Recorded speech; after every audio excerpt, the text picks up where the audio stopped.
Logan Police Department investigating a possible false sexual assault accusation that led to a man's death. ABC4. All right, let me pause right there. All right, guys. Private Eye Russ here. Thank you for being here. You could have chosen to be anywhere. You chose to be right here and right now, so I'm going to try to make it worth your while. This is in my ongoing experiment to try to learn the ins and outs of the reaction/analysis videos. I will be analyzing some, giving commentary on others, reacting. I'm not a big reactor, like I'm jumping and screaming and flipping out under the chair or whatever, things like that. It's not what I do.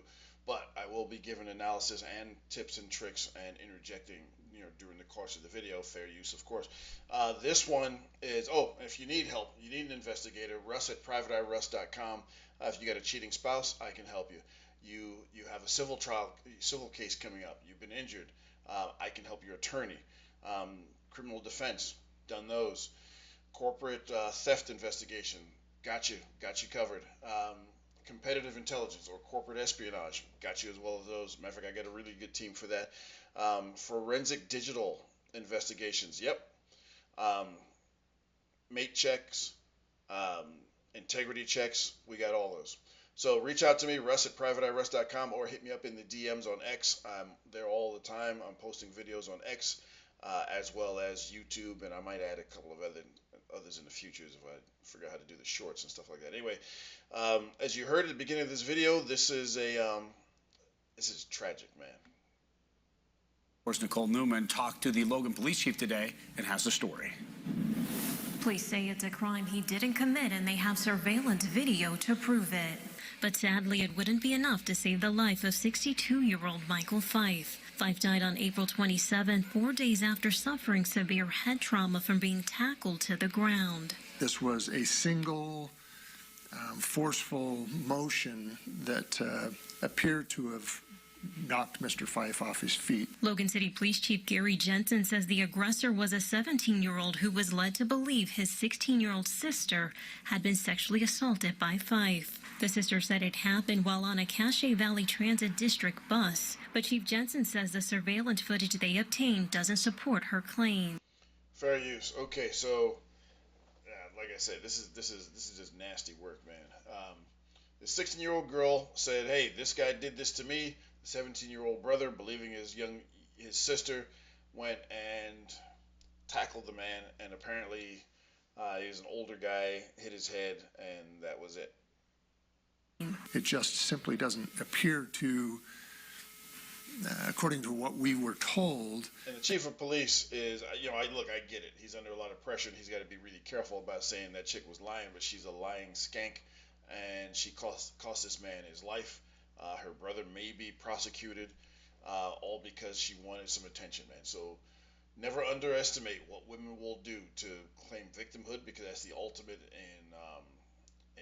in attention, or as far as the attention currency they can collect based on that. And this is just horrible, man. I got no sympathy for this girl. She's awful. She's horrible. She's an evil young knucklehead, and she should have been made to suffer. She probably won't. The man lost his life anyway. And now the video that we watch, it doesn't seem to be that the two stories come together. Jensen says the assault happened. In other words, she was lying. While Fife was getting off the bus near 300 South, 100 West. After the attacker ran away, eyewitnesses called for help. This was all around 3 o'clock on April 23rd. But police say the accuser didn't call to report the alleged assault to police until 6:15 p.m. that day. As far as charges, we're looking at this case trying to understand whether the elements and the knowledge of the perpetrator. So in other words, the kid who did the tackling is probably not going to get charged. The 16-year-old girl who made the false accusation is probably not going to get charged. And then you wonder why false accusations take place. There is no consequence. In order to stop these things from happening, whether it's a false accusation of grape, whether it's a false accusation of harming a child, whether it's a false accusation of domestic abuse, they should be punished, and they should be punished harshly to set an example and set the stage, so to avoid repeating or repeat accusations from different people. Versus what actions that person took whether they meet the elements of certain crimes. According to a GoFundMe raising money for his funeral expenses, Fife leaves behind one son. Farious, and look, and that's like that's disgusting. You know, some people might think I'm being really harsh, but you know, how many of these have we seen?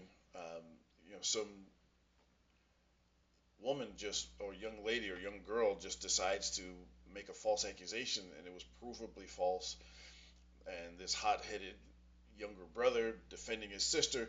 Okay, you know, I get it. You want to look after your sister, but your sister's a liar, and she cost a man his life, and so she's actually a murderer. But she'll never feel the sting of those consequences. And the man lost his life. His son is without his father now. Innocent guy, did nothing.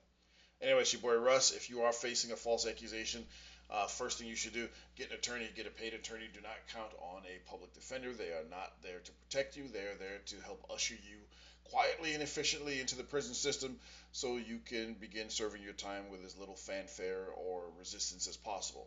Get a paid attorney, mortgage your house, take out a loan, sell a kidney. Obviously, I'm joking. You can sell a kidney.